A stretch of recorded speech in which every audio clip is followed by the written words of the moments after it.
Olá pessoal, eu me chamo Heráclito e esse é o primeiro vídeo da série sobre fundamentos de psicanálise.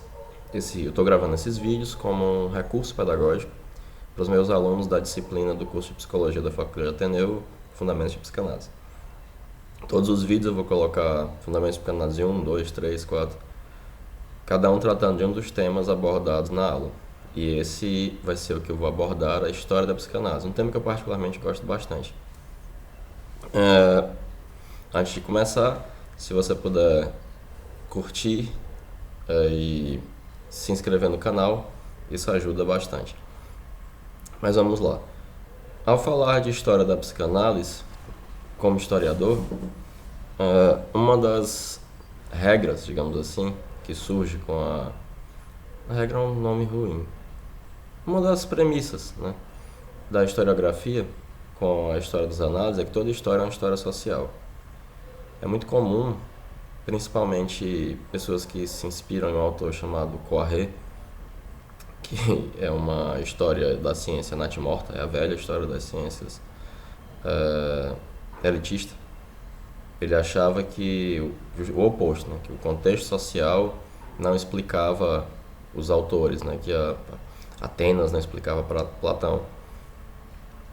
Ele acreditava nesse gênio caído do céu, né, do que é muito ao gosto dos filósofos. As pessoas da filosofia ainda gostam do Poiré, apesar de na história ele ser completamente ultrapassado. Mas numa perspectiva historiográfica mais contemporânea e moderna, é preciso conhecer esse contexto social.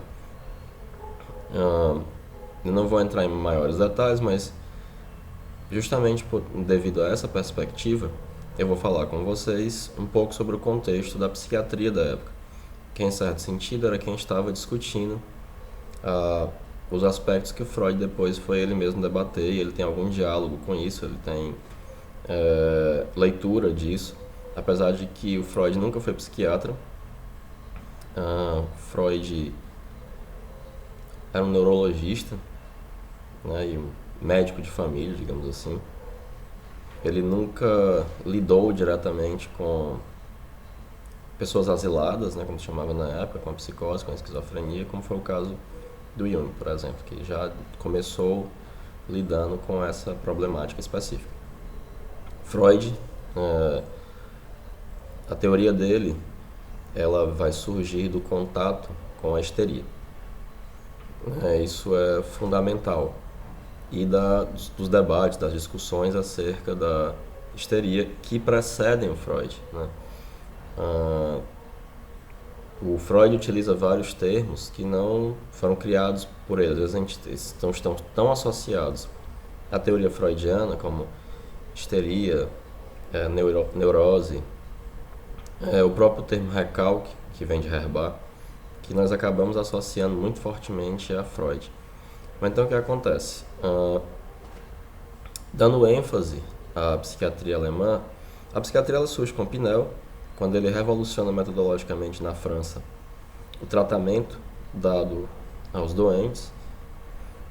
Tem aquela imagem romântica dele libertando os grilhões dos doentes, justamente porque eles eram tratados simplesmente como prisioneiros, que eram jogados ali, e esperava-se que eles morressem, era só um inconveniente, que era afastado da sociedade.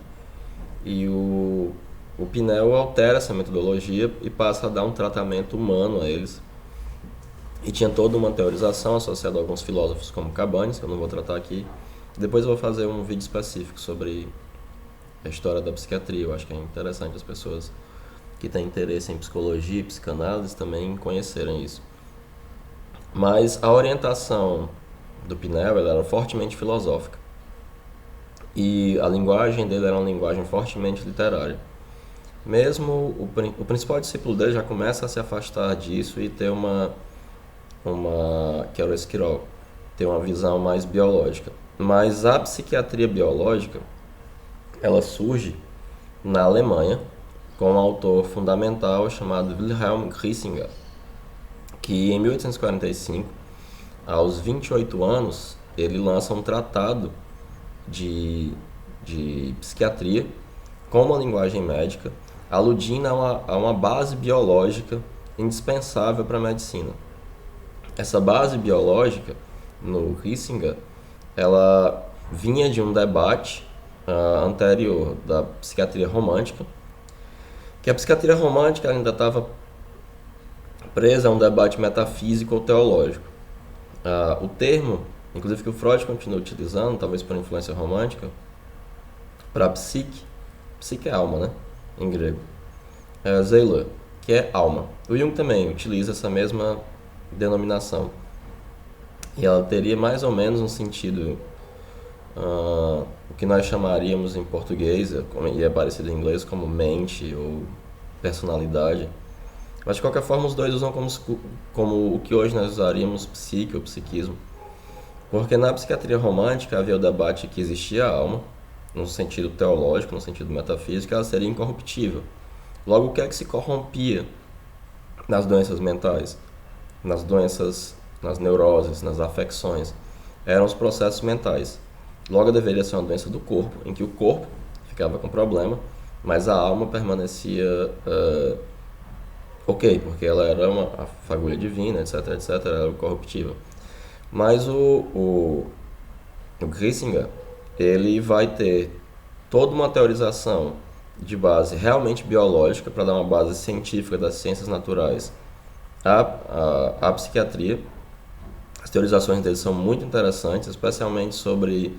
Ele já tem uma espécie de teoria dos complexos, se é que se pode falar assim, anterior ao Jung.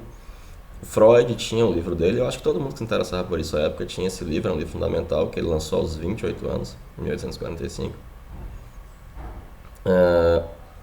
Que metodologicamente é uma revolução metodológica, como foi a do Pinel, mas que lançava as bases para essa psiquiatria de base biológica e médica. Ele não era um reducionista, muito pelo contrário, mas a partir dele a coisa vai se intensificando até se chegar a um reducionismo biológico, que por sinal ainda está em voga, ainda é moda, digamos assim, no nosso tempo, esse reducionismo biológico. Se não for algo que corresponda a algum aspecto físico, a maioria das pessoas, principalmente de orientação médica, não todos os médicos, mas essa é a orientação geral do ensino médico, é porque não existe, é frescura, é uma besteira. Mas o que acontece? A partir daí, você vai ter uma discussão na Europa de um modelo de psiquiatria anatômica, anatomopatológico. Esse modelo ele vai partir da seguinte premissa: qualquer alteração da cognição, qualquer alteração dos sentidos, da maneira como se descrevia as alterações, as afecções, né, os problemas psicopatológicos, ela deveria ter como paralelo um dano estrutural no cérebro, uma lesão anatômica. Então começou-se a acompanhar os pacientes assim que do momento que eles chegavam até a morte. E aí se faziam autópsias, se faziam lâminas para fazer estudos histológicos, para detectar essa correspondência entre um dano anatômico estrutural no cérebro, de alguma região do cérebro, que ocasionava uma afasia, uma paralisia, uma parestesia, ou os problemas cognitivos, como alucinações, visões, a loucura propriamente dita. Eles tiveram muito sucesso, a tal ponto que, salvo engano, foi William Cullen, ele identificou as lesões que causavam uma doença que era responsável por 30% mais ou menos de todos os asilados, de todas as pessoas que estavam internadas em instituições para tratamento de pessoas mentais na Europa, que era chamada demência paralítica. E depois de um tempo, ele descobriu que essa lesão era causada pelo vírus da sífilis. Havia um tipo específico de sífilis que causava essa lesão anatômica no cérebro, que era responsável pela demência paralítica. E eles obtiveram enorme sucesso. Esse sucesso, ele também foi responsável pela queda do modelo anatomopatológico. Pois chegou um momento que já tinha identificado várias doenças que correspondiam a teoria deles, de que havia uma lesão no cérebro, mas a histeria e as neuroses, especialmente, mas não apenas, resistiam a isso. Não interessava, a quantidade de sintomas que pode aparecer na histeria é tão variado, né, que deveria corresponder talvez a várias lesões, mas não era o caso. Não havia lesão alguma, não havia lesão nenhuma. Essa tendência era tão forte que chegava-se a uma discussão de saber o que é que era mais próximo de um ser humano vivo, um ser humano morto ou um animal vivo, porque eles também faziam essa psiquiatria comparada. Lesionavam o cérebro do ratinho e ia ver o que é que ia acontecer com a cognição, com o rato, para comparar. Mas o que acontece é que o campo das histerias permaneceu sem que se encontrasse esse paralelo físico, o que levou muitos autores a considerarem que a histeria ela não era uma doença, ela era um teatro. Além disso, havia um preconceito razoavelmente arraigado, Freud exagera isso, de que a histeria ela era exclusiva das mulheres, especialmente pela descrição feita por Hipócrates, que associava a histeria a uma atividade em comum do útero. E mesmo nessa descrição mais antiga já havia uma relação disso com a atividade sexual ou a ausência dela. Acontece que um dos grandes anatomistas do final do 19, do último quartel do 19, foi Jean-Martin Charcot, que dirigiu um dos hospitais que foi dirigido pelo Pinel, La Salpêtrière. E o principal discípulo dele foi Pierre Janet, que também é um autor extremamente influente, que fez a sua fama com um tratado que foi muito conhecido e muito reconhecido, especialmente sobre a hipnose e a psicodinâmica da hipnose. Charcot, com quem o Freud estudou, ele afirmava o óbvio: não havia lesão alguma anatômica estrutural que explicasse a histeria. Mas ele ainda era um fisicalista, ainda era um materialista, então ele achava que havia uma lesão neurodinâmica, algo fisiológico, que não corresponderia a um aspecto anatômico. E o Charcot ele já dá um avanço. Primeiro porque ele vai considerar que a histeria era algo de fato, era uma doença, ela não era um piti, como era chamado também, pitiatismo. Ela não era exclusiva de mulheres. E ele já propõe uma espécie de psicodinâmica disso. Quando o Freud vai estudar com Charcot, ele estava utilizando a hipnose. Eu vou fazer um vídeo também sobre hipnose, estou prometendo um monte de vídeo. Mas eu já comecei a escrever, porque eu não terminei. A hipnose foi criada por um sujeito chamado Mesmer. E o Mesmer, ele era muito picaretoso. Mas muito mesmo. Inclusive o Mesmer era de Viena. Era austríaco. Ele foi se livrar na França. E o Mesmer meio que trouxe uma espécie de má fama para a hipnose. A hipnose era vista como charlatanismo. Mas, especialmente de onde ele veio, né? Não se é profeta na própria casa. Mas na França, com a utilização para a pesquisa e terapêutica do Charcot e do Pierre Janet, ela passou a ser vista de uma outra forma, do que não era o caso no mundo germânico, né? O Charcot, ele entendia, ele usava RAN hipnose, né, que tinha 3 fases, até chegar na fase sonambúlica, que se você conseguir hipnotizar alguém, ela era histérica. Se você era hipnotizável, ela era histérica.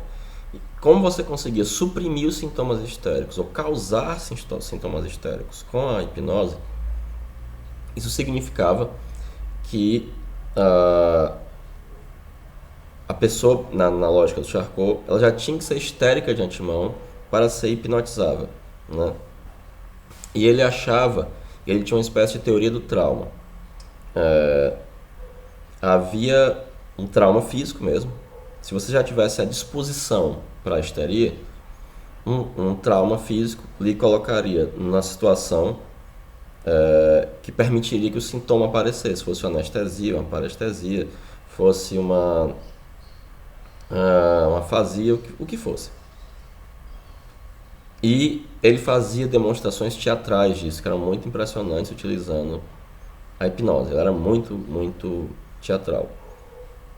E ele desenvolveu uma terapêutica utilizando a hipnose, que você usava a hipnose para suprimir os sintomas, e utilizava a hipnose também para demonstrar as teses dele. Por isso esse aspecto teatral, né? E o Freud, ele foi estudar com o Charcot. Eu vou chegar já nisso.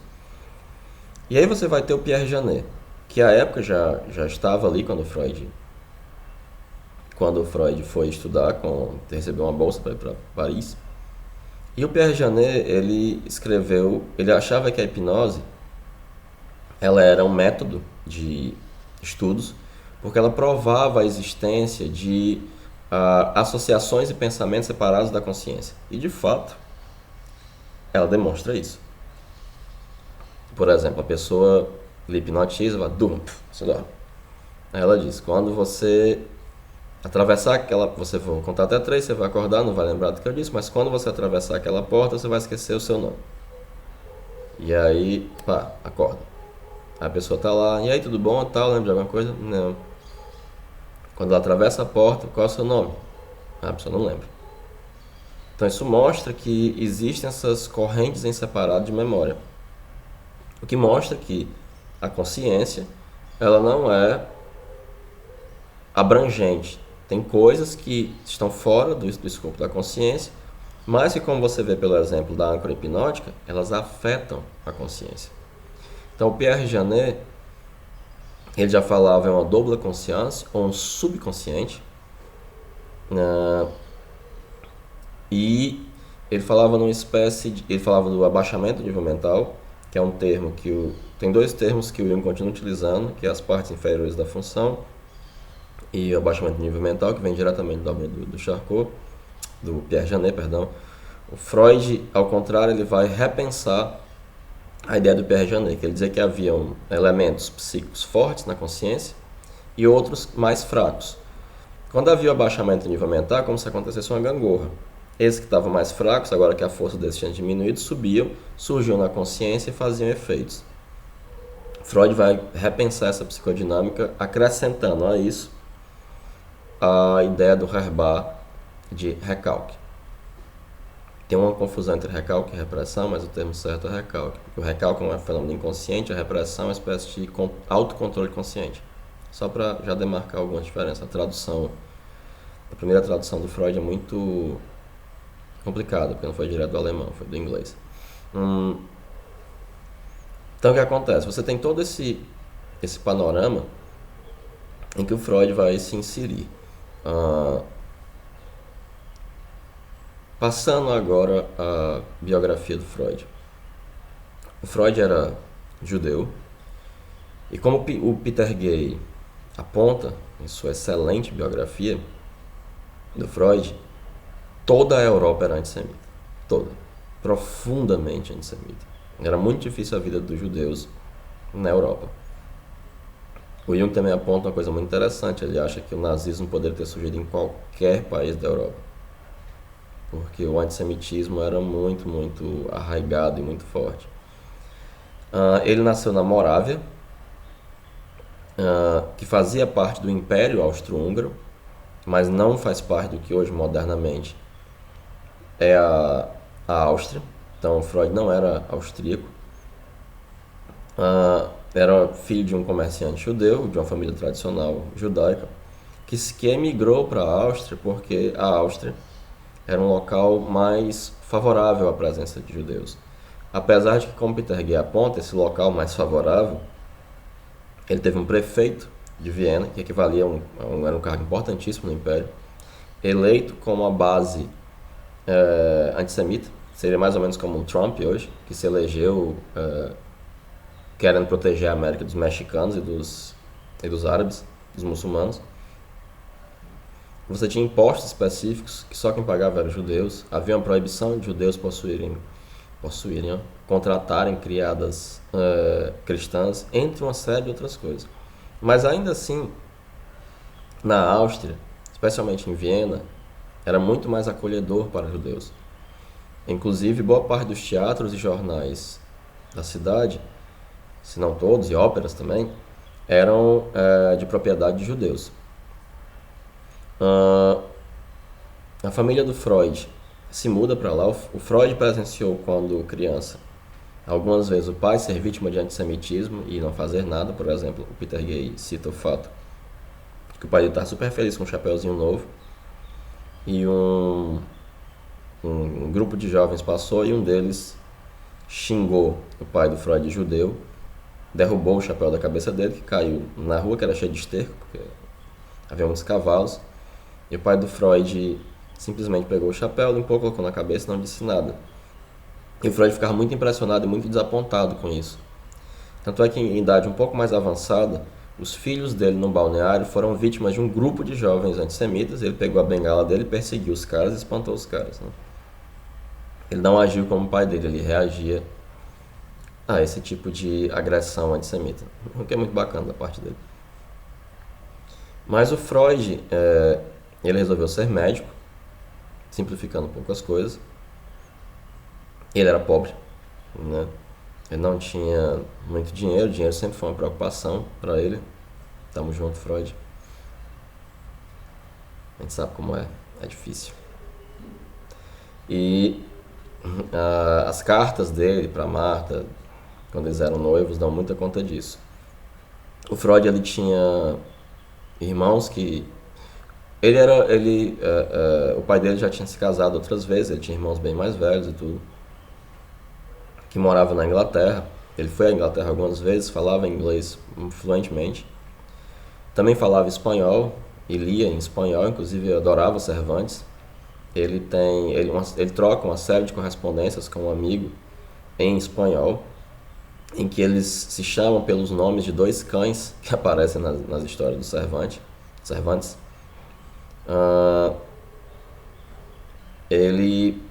Havia uma grande esperança por parte da mãe dele de que ele fosse realmente um grande homem. Havia um grande investimento nisso, a tal ponto de que o estudo dele era sagrado.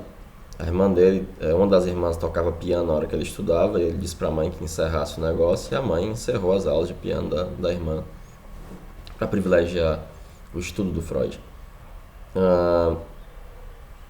Ele também falava hebraico, foi educado lendo o Talmud e o Torá. Ele recebeu do pai. O judaísmo dele, como o próprio Freud aponta, ele não era... Até que seria estranho, né? O Freud tem uma desconsideração profunda com relação à religião. Ele chamava de judaísmo de afirmação de vida, né? Ele entendia que havia uma tradição, uma história judaica, e que ele fazia parte disso, que era preciso afirmar isso como identidade, mas não... eu acho que ele não acreditava nisso. A teoria dele dá sobejos exemplos de que ele não considerava a religião como algo genuíno, né? Vide, só para citar um exemplo, o título de um dos seus livros sobre religião, que é O Futuro de uma Ilusão, né? Fica a dica. Acho que ele deixou claro. E ele resolve cursar medicina, e era um aluno particularmente bom, e ele estudou com luminares daquilo que se chamava de fisicalismo. Eu já vou de novo fazer contexto. O fisicalismo, especialmente no professor de fisiologia dele, o Ernest Bruck, que é um laboratório de fisiologia onde ele conheceu o Breuer, que foi um aluno mais velho, um médico mais velho, que foi um grande amigo dele. Eu vou falar dele mais tarde, que foi quem tratou da Anna O, a Berta Pappenheim, a jovem judia que é a paciente zero da psicanálise. Ele, junto com o de Boa Reynolds e um outro autor que agora me fugiu, eles fizeram inclusive um pacto fisicalista de provar que somente as forças físico-químicas atuavam no homem, inclusive nos seus aspectos mentais. Eles eram extremamente materialistas, e todo materialismo, né, ele conduz É um reducionismo e é um determinismo. Eu explico isso em um dos meus textos, mas é sobre outra coisa, né? Porque você tem todo o aspecto mental, espiritual, que é reduzido à matéria, e se é material, né, é passível do entendimento das ciências naturais, que estabelece leis, por isso determinista. Hoje em dia, a alma resiste a qualquer tipo de determinismo, é um negócio muito complicado, a qualquer estabelecimento de leis, ou pelo menos elas são parciais, né? Você não tem como na física, né? Pão, pão, queijo, queijo. Não tem a fórmula de Bhaskara do psiquismo, graças a Deus. Se tivesse, eu ia fazer outra coisa da vida. Então, o que acontece?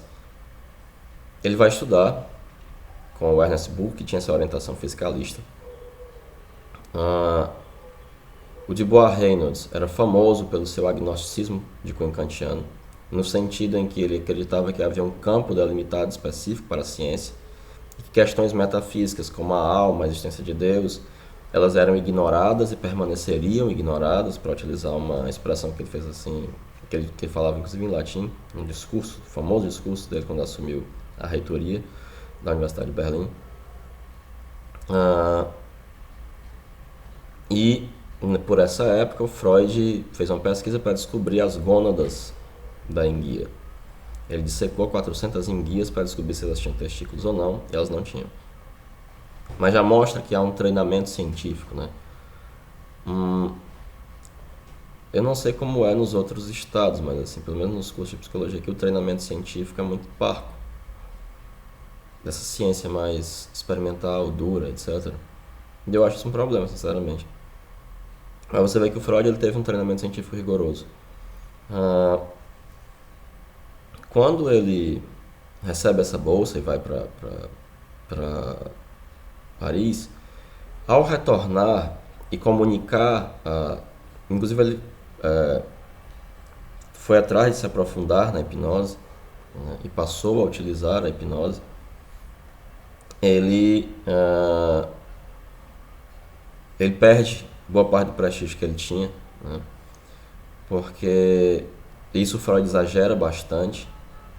Ele vai concordar com as afirmações do Charcot, de que a histeria não é exclusiva de mulheres, do uso terapêutico da hipnose, ou como o Pierre Janet gostava de apontar também, do uso de pesquisa da hipnose. A hipnose é utilizada como uma forma de se pesquisar o psiquismo, e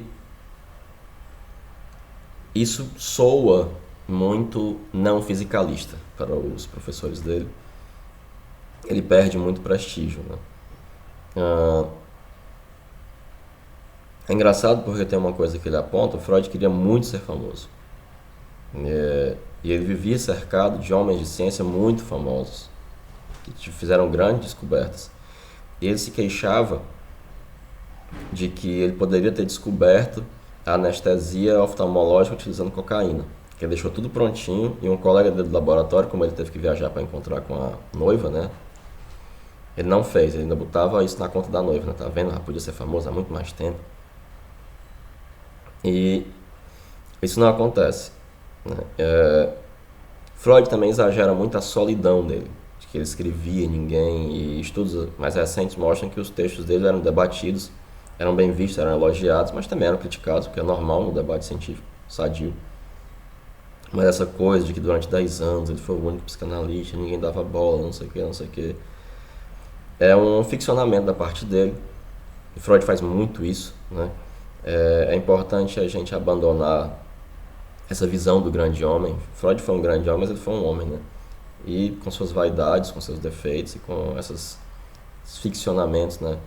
O caráter monumental, para usar a expressão do Jacques Lagoff, dos textos de Freud é muito intenso, assim. Ele quer legar, ele quer impor algo à memória coletiva, ele quer impor a versão dele à memória coletiva, e é a versão que ele mais gosta.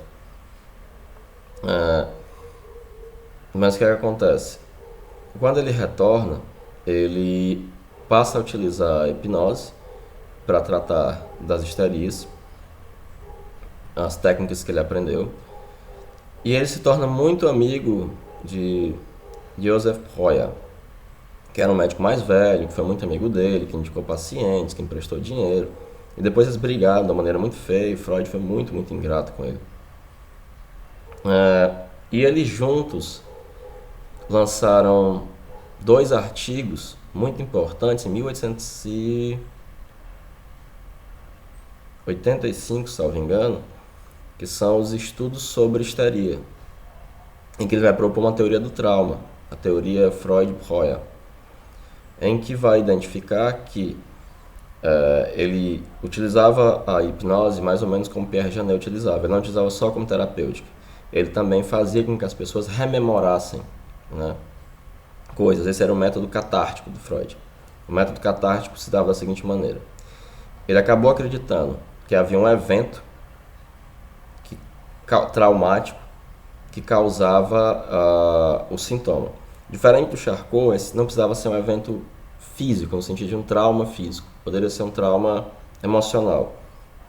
E ao fazer rememorar esse trauma, que não estava presente na consciência, mas que influenciava a consciência, havia uma catarse, que era uma espécie de explosão emocional, que até hoje você consegue provocar isso com hipnose. Inclusive os hipnólogos temem muito esse negócio, que a pessoa tem uma catarse, porque é muito estranho. É muito impressionante, é muito esquisito. E o sintoma desaparecia. Só que depois o sintoma voltava. Daí a coisa do Freud dizer que as histéricas elas sofrem de reminiscências. Ele inclusive usa uma expressão que você tem em algumas cidades você vai ter um monumento da guerra que aconteceu há 100 anos atrás. Você passa, você vê, se lembra e segue adiante. A histérica seria como se ao ver aquele monumento do sofrimento de 100 anos atrás, ela parasse ali, chorasse copiosamente e não conseguisse seguir adiante. Mas essa teorização ela vai vir também da experiência do Breuer com a Berta Pappenheim, que passou a história como Ana O, que era uma judia que inclusive era muito amiga da Marta, da noiva, depois esposa do Freud, e que houve muito ficcionamento acerca disso. De novo, o Jones, ele afirma que em determinado momento do tratamento, a Berta teve uma gravidez histérica e se apaixonou pelo Breuer, e ele teve que fugir com a esposa para um balneário. Mas pesquisas posteriores mostraram que isso é um outro ficcionamento, uma mistificação feita sobre a história da psicanálise, que isso não houve. Como vários outros, né? Talvez porque isso reforçasse a ideia da transferência, né? Que já tinha uma transferência, coisa sexual, não sei o que, não sei o que. Que nem precisa. De qualquer sorte, o que o Breuer contou para o Freud é que essa moça, ela que inventou o serviço social, ela vivia muito próximo ao pai porque ele estava muito doente, e os sintomas dela começaram por essa época. Ele relata que num campo próximo ao local onde o pai dela estava, a casa onde o pai dela estava acamado, havia serpentes. Ela sabia que tinha essas serpentes. E um dia, com o braço sobre o espaldar da cama, ela imaginou uma serpente se aproximando e não conseguiu mexer esse braço. E ao olhar para as mãos, para a mão, para o dedo, ela viu os dedos transformarem em serpentes em vez de cabeças de cobra, de caveira, de crânios. E ela passou a não mais conseguir mover esse braço, ele ficou paralisado. E ela tentou gritar e não conseguiu. Ela falava 5 idiomas. E ela só conseguiu falar quando ela se recordou de uma cantiga infantil em inglês, e ela passou só a falar em inglês. E você consegue fazer isso com hipnose também. Fazer a pessoa esquecer um idioma, ou só falar outro, etc.